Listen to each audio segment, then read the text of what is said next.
Buenas tardes, Fran, y a todos ustedes, amigos oyentes. Estamos viviendo una época en la que el día que no recibimos la noticia de una nueva corrupción o un nuevo imputado, pues parece que nos falta algo. Nos hemos acostumbrado ya a convivir con ella y la verdad es que esbozo una sonrisa irónica cuando escucho a cualquier político que está dispuesto a acabar con esta lacra. Y no es que sea pesimista ni incrédulo, no. De veras que creo en la buena fe de quienes afirman que tienen el firme propósito de regenerar la vida pública. Pero creo ser un optimista razonablemente informado y la historia me demuestra que la corrupción es consustancial con la oportunidad que el ser humano tenga de cometerla.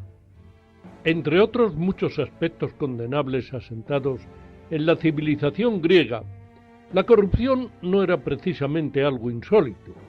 Los emperadores romanos en tiempos de la República alargaban muchas veces los años, meses y meses, para prolongar así su mandato, con lo que los años duraban lo que ellos quisieran.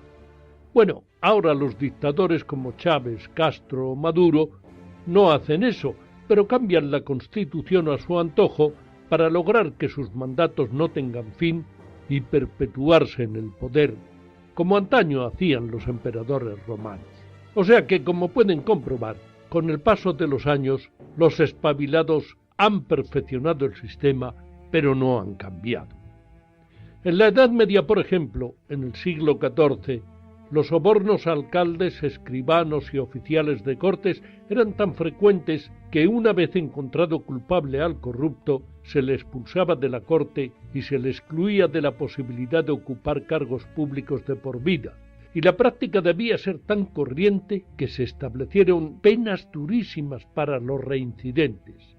Así lo hizo saber Fernando IV en 1312 en las Cortes de Valladolid. Otros sí.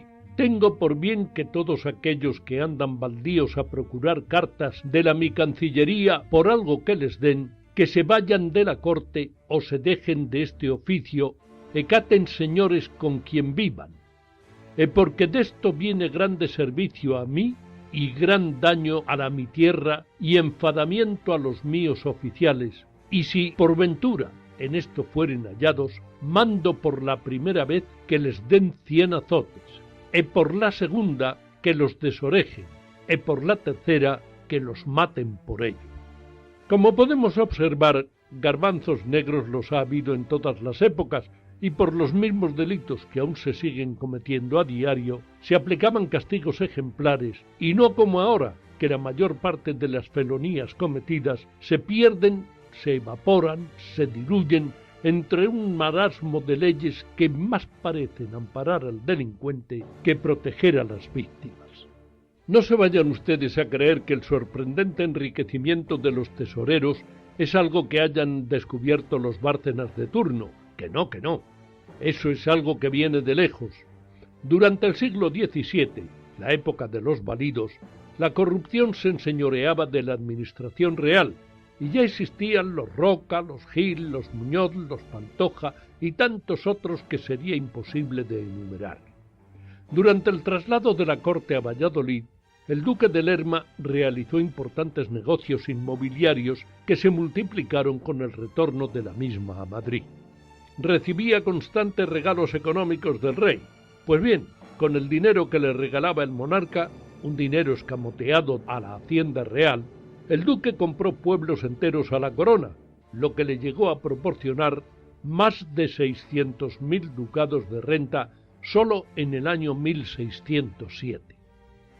Lo del enriquecimiento de las dinastías familiares, como las de los actuales sucesores políticos de la cora sevillana o el condado de Barcelona, tampoco es algo exclusivamente de nuestros días, porque el tal duque favoreció también a su hermana, tíos, yernos, nietos y bisnietos con cargos y prebendas. Ante un escándalo entonces similar al de nuestros días, el teólogo e historiador Juan de Mariana llegó a proponer en un arbitrio toda una serie de medidas encaminadas a contener el gasto de la corte y la casa real, a las que criticaba la multiplicación de concesiones de mercedes económicas desde el valimiento. Es decir, atacaba la corrupción que se había instalado en España. ¿Creen ustedes que hubo alguien que apoyara su tesis?